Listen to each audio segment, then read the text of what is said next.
pertinho de você, né? Para dar aquela animada, essa manhã linda que o Senhor nos deu, sem sol, fresquinha. Hoje a gente conclui o nosso estudo sobre o fruto do Espírito. Eu, particularmente, tenho umas passagens que mexem muito comigo. O Sermão da Montanha, essa parte quando a gente estuda o fruto do Espírito. A gente está vendo em casa o Pai Nosso.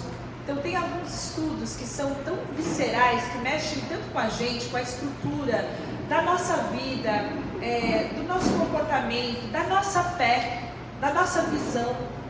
E tem sido muito desafiador para nós, ao longo dessas semanas, sermos confrontados com a palavra, porque a palavra ela entra para confrontar a gente, né? Toda palavra é boa, toda palavra é apta para trazer para nós esse conserto e a demonstração. E hoje então a gente chega nessa parte sobre o domínio próprio, o fruto do Espírito, a manifestação, a ação do Espírito sendo gerada em nós, trazendo para nós o domínio próprio. Existem algumas virtudes que elas têm um sentido mais vertical, quando a gente fala da alegria, da fidelidade, da forma com que nós temos tratado nas últimas semanas, e outras que se estendem dessa maneira mais horizontal, quando a gente fala da bondade, da benignidade, da paciência, da paz como uma reconciliação. E a gente viu as maneiras como o Espírito Santo nos capacita a interagirmos uns com os outros, de forma a glorificar o nome de Deus, de forma a nós silenciarmos a nossa natureza, silenciarmos os nossos ímpetos, né? E sermos então confrontados, capacitados, abençoados e termos a presenciação do fruto do Espírito como algo que pode trazer transformação na nossa vida. Quando a gente entra na mansidão, como nós vimos na semana passada, e no domínio próprio, a gente já está falando de algumas virtudes que são mais internas. Porque você pode não ter mansidão, você pode estar com toda aquela rebeldia por sozinho dentro da sua casa. O domínio próprio, então, é aquele momento que talvez seja o mais oculto, o mais privado, o mais secreto, a luta mais secreta de todas, onde não tem absolutamente ninguém, não estão olhos direcionados para nós, e nós estamos travando aquela luta secreta entre a nossa carne e a ação do Espírito Santo, gerando em nós o domínio próprio. Então, nesses momentos ocultos e privados é que o Espírito Santo vai se manifestar. E essa virtude do domínio próprio, apesar de ser a última, não é a menos importante. Porque se nós não tivermos a ação do Espírito trazendo em nós domínio próprio, provavelmente a gente não vai superar as obras da carne. A gente não vai ter a experiência de viver a vida do Espírito, e a gente vai estar sempre patinando, sempre patinando. Aquela vida que parece que está numa montanha russa, um dia você está lá em cima e depois você está lá embaixo, porque está vivendo debaixo do poder das suas emoções. O que é o autocontrole? A gente traz algumas definições sobre essa palavra, que quer dizer egratez, significa, o domínio próprio significa autocontrole, um ponto de equilíbrio entre um extremo e outro, é o estado ou a qualidade de ser controlado, e eu gosto disso daqui, é uma moderação habitual.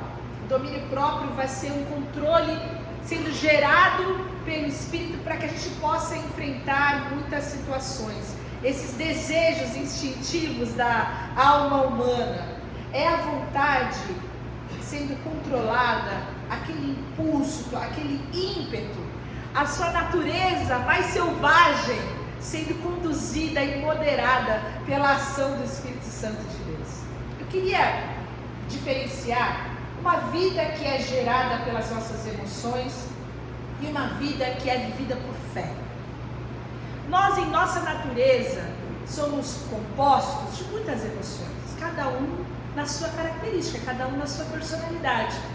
Vai ter aquele que é mais efusivo, aquele que é mais irado, aquele que é mais fleumático, aquele que é mais introspectivo, aquele que tem uma tendência a ser mais tristonho, aquele que já é por natureza mais alegre, às vezes mais inconveniente. Cada um de nós tem uma personalidade diferente. Nós somos geridos em nossa natureza humana, nossa natureza natural, por esse conjunto, esse pacote de emoções. Essa alma, o coração, o sentimento e muitas dessas influências que nós temos em nossa personalidade são também do mundo, da nossa cultura, da forma com que nós estamos sendo criados, mas também da forma com que nós somos influenciados pelo mundo em que a gente vive. E nós chamamos isso de emoções, mas a Bíblia vai chamar isso de carne. Porque a carne é toda e qualquer emoção ou ímpeto, ou parte da natureza humana que não é controlada pelo Espírito Santo. E existe também a possibilidade da gente viver com todas essas infecções do nosso coração direcionando a nossa vida. Então eu faço o que eu quero, o que eu penso, o que eu entendo, eu faço a minha vontade. E a palavra de Deus fala em Jeremias 17:9, que o coração do homem é mais enganoso do que todas essas coisas e ele é desesperadamente corrupto. Isso quer dizer que se a gente for conduzir a nossa vida de acordo somente com as nossas emoções, com os nossos ímpetos e com a nossa natureza, a gente vai estar em algum momento em maus lençóis. Existe então a possibilidade, pela palavra, de nós vivermos uma vida que é gerada, é gerenciada, ela é conduzida, dirigida pela fé. Por esse conjunto de ação do Espírito Santo, gerado pela palavra. A palavra é a espada do Espírito, vocês se lembram? Então o Espírito vem com a palavra e nos conduz a uma vida onde nós estamos sujeitos, submetidos à ação do Espírito Santo em nós. É esse mover de Deus, essa certeza. E Hebreus 10:38 vai dizer que o justo, e o justo é o justificado, aquele que é salvo, aquele que foi comprado pelo sangue de Jesus, não é o justo, não é o que faz a coisa certa, mas é o que recebeu de Deus a coisa certa. O justo vive pela fé. Nós então temos a possibilidade de conduzir a nossa vida diante de uma ofensa, por exemplo, de duas maneiras. Ou a gente responde com os nossos ímpetos, com as nossas emoções, com a nossa natureza, ou a gente responde com a ação do Espírito Santo, a gente vive pela fé. A gente vive daquilo que o Espírito Santo tem gerado por a sua ação dentro de nós. E eu gosto muito de Gálatas 5, alguns versículos antes do 23, está no 17, um pouquinho antes dele trazer para nós o que é a vida da fé, o que é a vida do Espírito. O versículo vai dizer o seguinte: porque a carne milita contra o Espírito e o Espírito contra a carne, porque são opostos entre si. Na nossa vida, na nossa jornada, a gente tem uma luta em curso, essa militância, essa guerra. E essa guerra é entre nós vivermos de acordo com as nossas emoções ou de nós vivemos uma vida pautada e dirigida pelo Espírito Santo. Os dois se opõem um ao outro. Não dá para a gente casar, não dá para a gente alinhar a nossa natureza humana com o Espírito Santo, porque eles são opostos entre si, o versículo fala. Muitas vezes as coisas que eu mais quero e o meu jeitinho de resolver as coisas é exatamente o contrário do jeito que Deus quer, que fala na sua palavra que eu devo resolver. Então, na nossa caminhada, quando nós estamos vivendo uma vida pela fé e nós desejamos viver essa vida de Deus em nós, nós vamos ter que fazer escolhas. Nós vamos ter que decidir quem é que vai ganhar essa luta. Se nós vamos viver pela fé, se nós vamos viver essa ação do Espírito Santo em nós, ou se a gente vai viver conduzido pelas nossas emoções, pelos nossos desejos e pela nossa vontade. Então, a gente chega aqui diante de mais uma virtude que vai nos ajudar a trazer essa definição da ação do Espírito Santo na nossa vida, que é o domínio próprio. E uma boa tradução para essa palavra seria, traz para nós um engano. Porque como que o domínio vai ser próprio?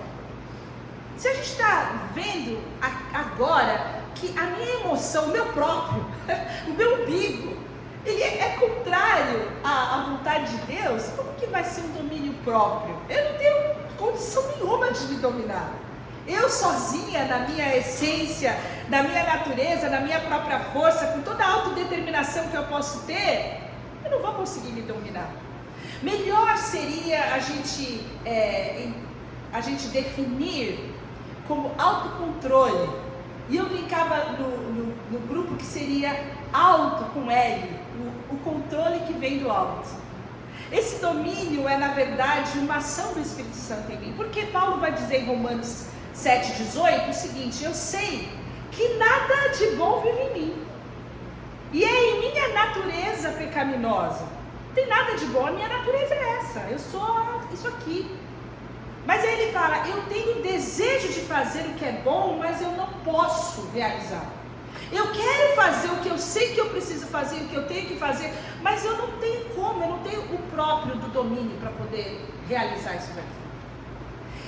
E a gente tem ainda um significado mais completo quando Paulo, em 1 Coríntios 9, contrasta o exercício desse controle necessário como correr sem rumo. A gente sem o domínio próprio, a gente vive esmurrando o ar, a gente corre sem alvo no versículo 26. Por mais que os atletas que estão aqui, e a gente tem alguns aqui muito bons, saibam que a gente tem que exercer muita disciplina, muito autocontrole, a gente tem que se dominar muito para a gente chegar num objetivo decisivo, definido. A gente, para viver uma vida e conseguir o que a gente pretende, não pode ter distração, tem que estar focado. Vocês sabem, as concentrações antes dos jogos, tudo aquilo para trazer foco total. E aí a gente entende que se a gente não tem esse foco total no Evangelho, a gente vai viver uma vida conduzida pelas nossas emoções. Nós poderíamos então, de uma forma mais simples, fazer uma tradução do domínio próprio como o controle do eu pelo Espírito por causa do Evangelho. É o controle que vem do alto. É o eu sendo dominado pelo Espírito Santo com base naquilo que o Evangelho traz para mim como uma boa nova, uma nova natureza, um novo jeito de pensar, um novo jeito de ver o mundo, um novo jeito de falar, um novo jeito de sentir, porque é isso que o Evangelho é, uma nova vida, uma boa nova de uma nova vida. Então, se eu quero ter a minha vida sendo controlada pelo Espírito, eu tenho que viver algo novo. E é o autocontrole, controle vindo do alto, que me capacita a fazer aquilo que, de acordo com Romanos 7,18, sozinho, na minha natureza humana, eu não consigo. Então, a melhor definição para domínio próprio seria autocontrole, o controle que vem do Espírito Santo. Se a gente vive no Espírito, não vivo mais eu, mas agora é Cristo que vive em mim. Se a gente vive no Espírito, biblicamente, a gente está andando debaixo do senhorio do Espírito Santo. Agora, para que a gente possa entender um pouco mais essa virtude, eu vou pegar uma definição de Provérbios 25, 28. E o texto fala que como uma cidade cujas muralhas são derrubadas, assim é um homem que não tem domínio próprio. Para que a gente entenda o que quer dizer uma cidade derrubada, a gente precisa ir para o contexto do momento em que isso foi escrito. As cidades eram protegidas por grandes muralhas nessa época do rei Salomão. E essas muralhas, elas precisavam estar intactas. Quanto mais poderosas fossem essas muralhas e trouxessem proteção para essas cidades, aquilo representava mais força, proteção, boa reputação para aquela cidade. Uma cidade com as suas muralhas em frangalhos era uma cidade fraca, era uma cidade que estava com uma reputação baixa, era uma cidade que contava para o mundo o seu péssimo estado de administração, não tinha proteção. E aí o sábio traz para nós essa analogia da nossa vida, como sendo uma vida que precisa também ter a sua vida protegida, a sua vida segura, uma vida com uma boa reputação, e isso só vai acontecer se nós tivermos domínio próprio. O domínio próprio nos protege, o domínio próprio nos torna seguros, O domínio próprio traz essa defesa que nós precisamos para resistir às coisas que podem nos destruir. Você consegue pensar por um momento algo que, se você não dominar, pode te destruir? Algo que pode destruir a sua família, algo que pode destruir a sua reputação. Se nós não agirmos com domínio próprio, pode destruir nossos projetos, a nossa vida, o propósito de Deus na nossa vida. E assim como os ocupantes de uma cidade negligenciavam os seus muros, a sua própria segurança, muitas vezes nós, quando perdemos o domínio próprio, somos fracos, perdemos a cabeça e cometemos coisas que certamente vão nos conduzir a muita desgraça e infelicidade. E a gente vive numa era do seja feliz. A gente vive numa era da indisciplina, do só se vive uma vez, do carpe diem. A gente vive nessa era que, se o negócio não está te fazendo feliz, você abandona, você pula logo do barco porque o barco está afundando. E essa vida, essa geração hedonista, onde o seu prazer, o seu contentamento, a sua satisfação, a sua tal da felicidade, a mola propulsora que conduz você para a sua vida, vai fazendo com que você tenha as suas paredes cada vez mais destruídas. Filipenses fala sobre essa geração, em versículo 19 do capítulo 3, fala o seguinte: quanto a estes, o seu destino é a perdição. O seu Deus é o estômago. Eu gosto de uma outra versão que fala: o seu Deus é o ventre, o seu umbigo. Eles têm orgulho, do que eles têm orgulho, isso é vergonhoso. Eles só pensam nas coisas terrenas. É essa vida que é vivida com paredes, com muros destruídos. E a Bíblia é um livro que oferece para nós personagens reais, gente como a gente. Os personagens que a gente mais conhece, que a gente mais nos encanta, são personagens que tiveram vários capotes, e alguns não se levantaram no final das suas vidas. E muitos desses capotes aconteceram por falta de domínio próprio. Eu quero lembrar com vocês, por exemplo, da história de Sansão. Vocês se lembram de Sansão? Sansão governou o povo de Deus, ele era um dos juízes de Israel, ele era capacitado, escolhido pelo Espírito Santo, conhecido por sua força, e ele trouxe uma liderança no povo de Deus por 20 anos. 20 anos de sucesso, de glória, de governo, de liderança. Mas ele é lembrado pelo quê? Esse homem que era destinado para proteger o povo da influência dos filisteus pagãos. Porque quando nós lembramos de Sansão, nós lembramos do quê? Nós lembramos daquele homem que perdeu o controle, que visitava prostitutas filisteias, até que ele conheceu uma que virou a sua cabeça, que era Dalila, e ele contou para ela algo que ele não poderia. Ele contou o seu segredo. Por causa dessa falta de controle sexual do Sansão, ele perdeu o cabelo, ele perdeu a força, ele perdeu a vida, e ele deixou uma reputação de alguém que não sabia se dominar. A gente tem também o rei Saul. O rei Saul foi o primeiro rei escolhido e ungido por Deus.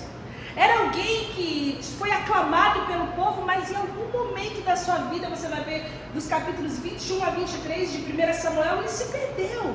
Na obsessão por pegar Davi, ele se perdeu, o domínio dele acabou completamente, e ele ignorou todas as coisas importantes da vida, porque ele tinha que pegar Davi. Davi, naquele momento, ele foi um homem que teve a possibilidade de acabar com a vida de Saul, mas o domínio próprio permitiu que ele honrasse o nome do Senhor e também honrasse Davi, e honrasse Saul. Mas a gente anda alguns versículos para frente e encontra esse mesmo Davi também perdido, por falta de domínio próprio. Por falta de domínio próprio, ele peca, e o seu autocontrole sai pela janela quando ele conhece a Batseba. E a gente vê então tragicamente o rei Davi sendo alguém que também tem uma mancha na sua reputação por falta de autocontrole. Quando a gente vê esses personagens bíblicos, a gente percebe o quanto as paredes derrubadas podem governar os nossos apetites e os nossos desejos. E a gente olha para esses homens e vê o quanto que eles perderam por falta do domínio próprio. Um perde o cabelo, a força, a vida, o outro perde o reinado e o outro perde o filho. Porque o domínio próprio é a nossa proteção para a gente não fazer aquilo que pode destruir a nossa vida. Quando nós entendemos isso, Provérbios 4:23, vai dizer para nós que acima de todas as coisas que a gente tem que guardar, a gente deve guardar o nosso coração. Nosso coração é o lugar que precisa estar protegido, para que a gente não se deixe levar pelas emoções, porque é do nosso coração que sai a fonte da vida. Qual é a nossa luta? Qual é o lugar aonde a gente precisa que o Espírito Santo nos capacite a termos domínio próprio?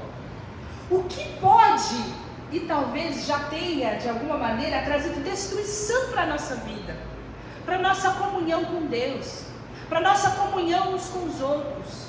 O que é uma brecha na muralha da nossa vida que tira a proteção da nossa vida e faz com que o nosso coração esteja vulnerável às ações malignas para destruir a nossa cidade?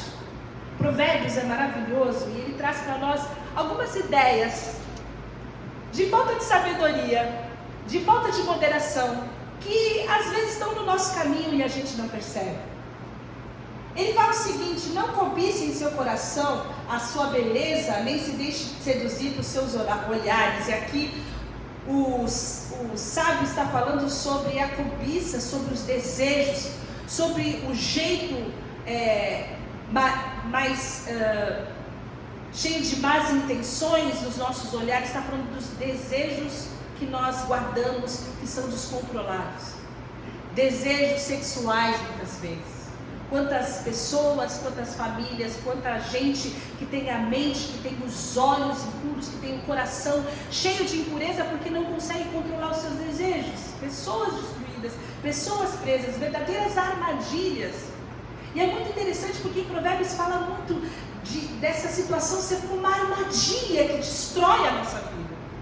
Outras coisas como os gastos descontrolados, Provérbios 21:20 fala: na casa do sábio há comida e azeite armazenado, mas o tolo devora tudo que pode.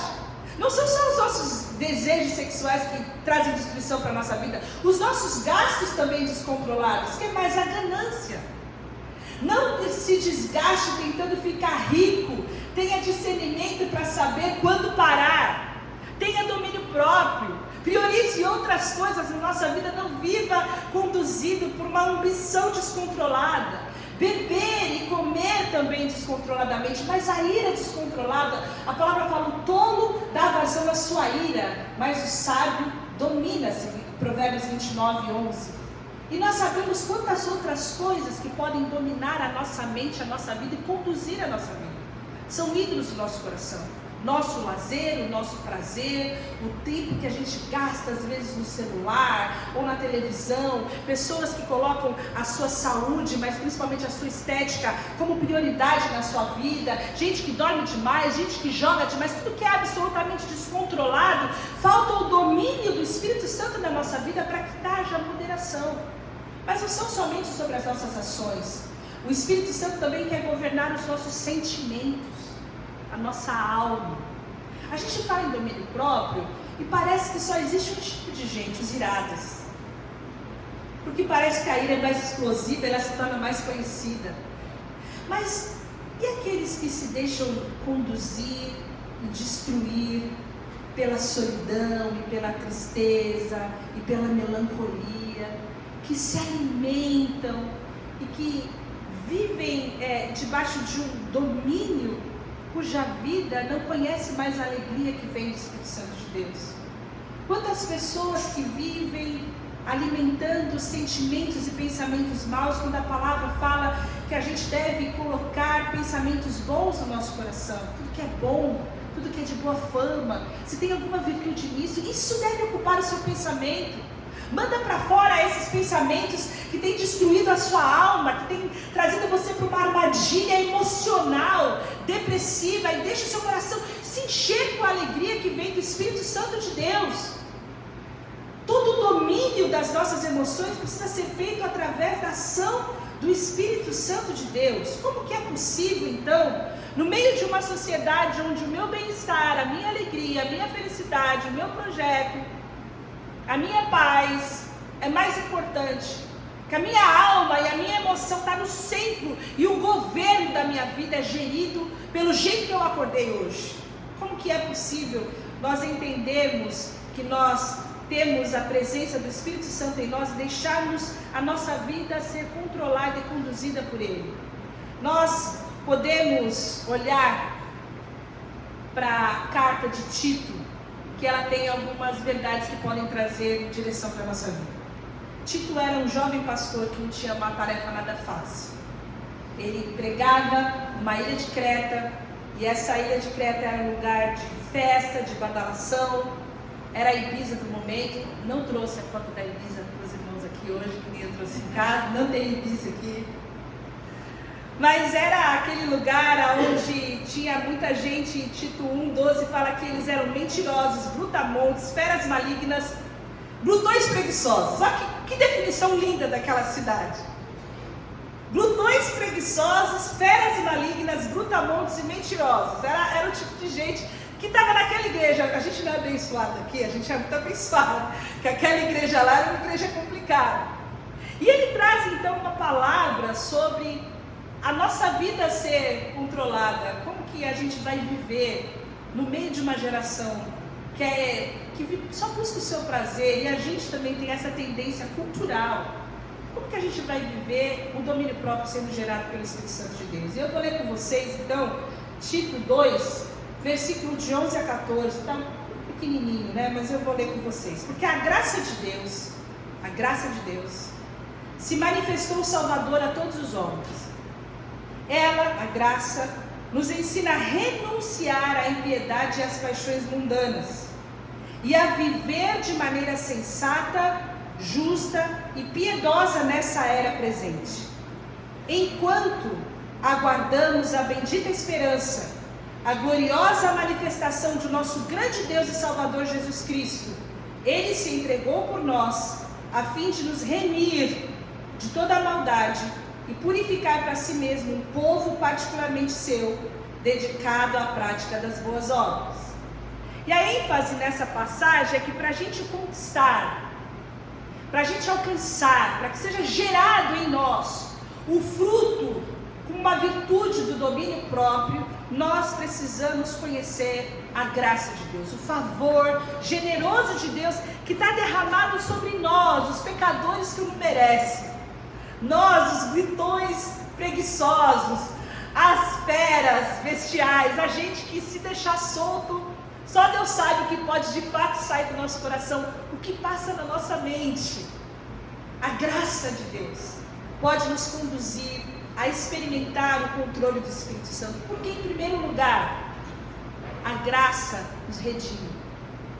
Em primeiro lugar, nós temos a consciência que o amor de Deus trouxe para nós a possibilidade de uma nova vida, trouxe salvação para nós. Quando a gente entende que a graça nos redime, é que a gente não tem como nos salvar. O fato da redenção estar em Cristo Jesus, a redenção estar na graça, é que não tem jeito para a gente tentar fazer isso na nossa própria força. Essa é a boa notícia.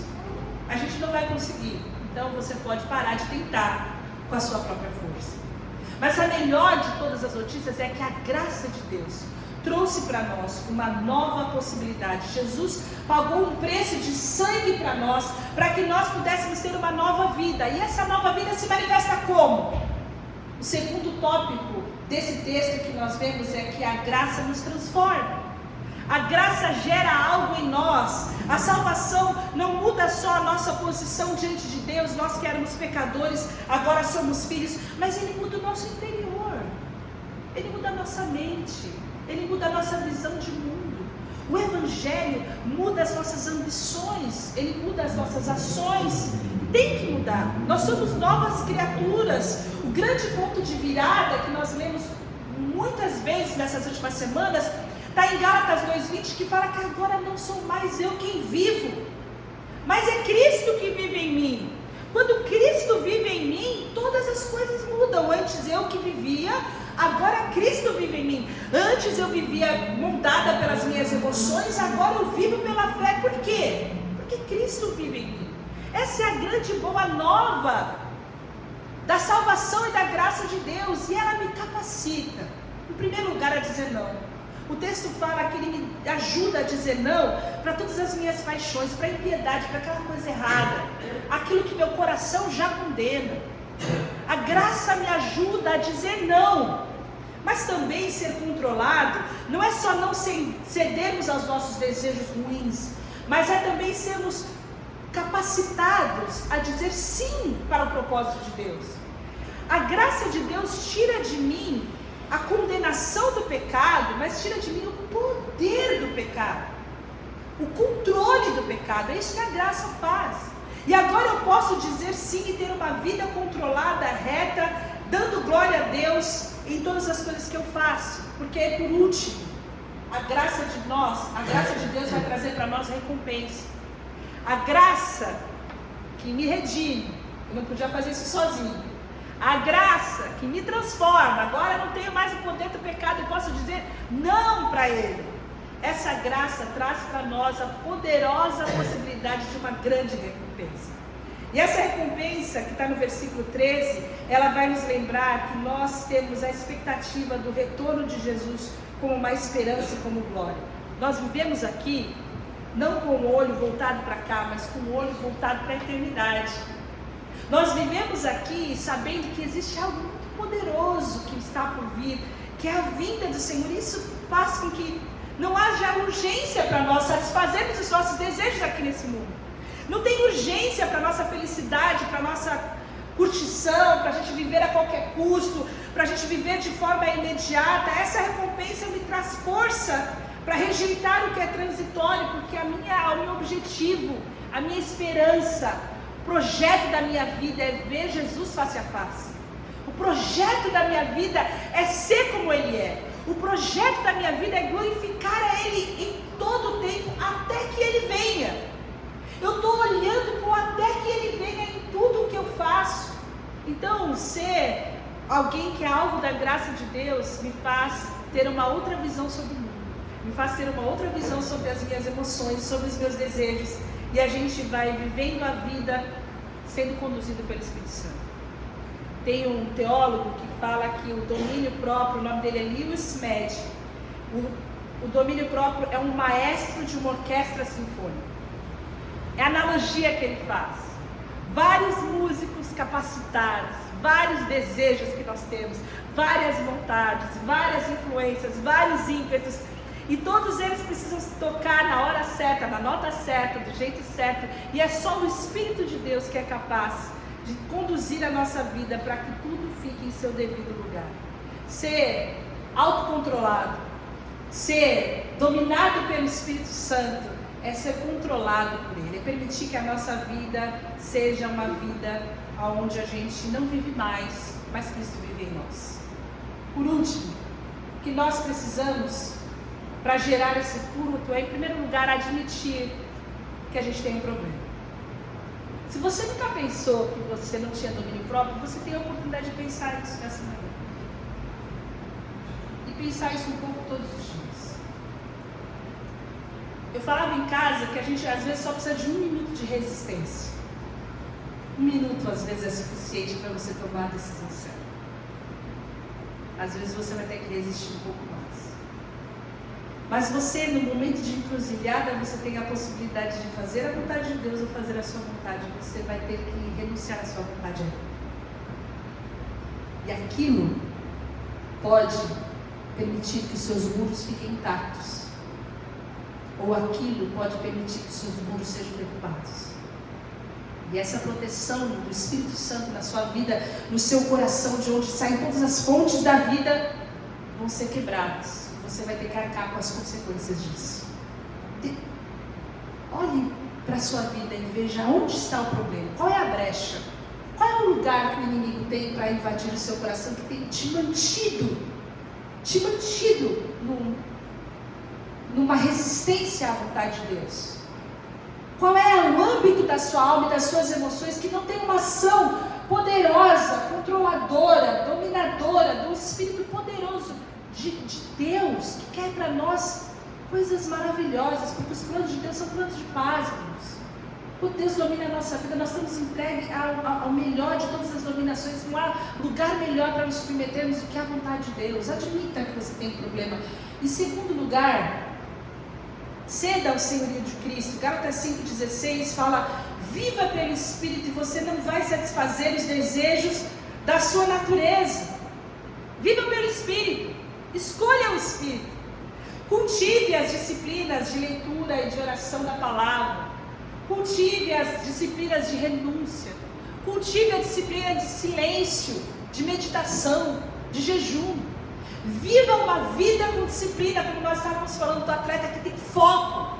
Tenha uma vida espiritual focada. Você não vai chegar em nenhum lugar na sua vida espiritual se você não tiver foco e determinação como você tem em outras áreas da sua vida. Você leva tantas áreas da sua vida que são transitórias, a sério. E a sua vida espiritual você leva assim de qualquer maneira.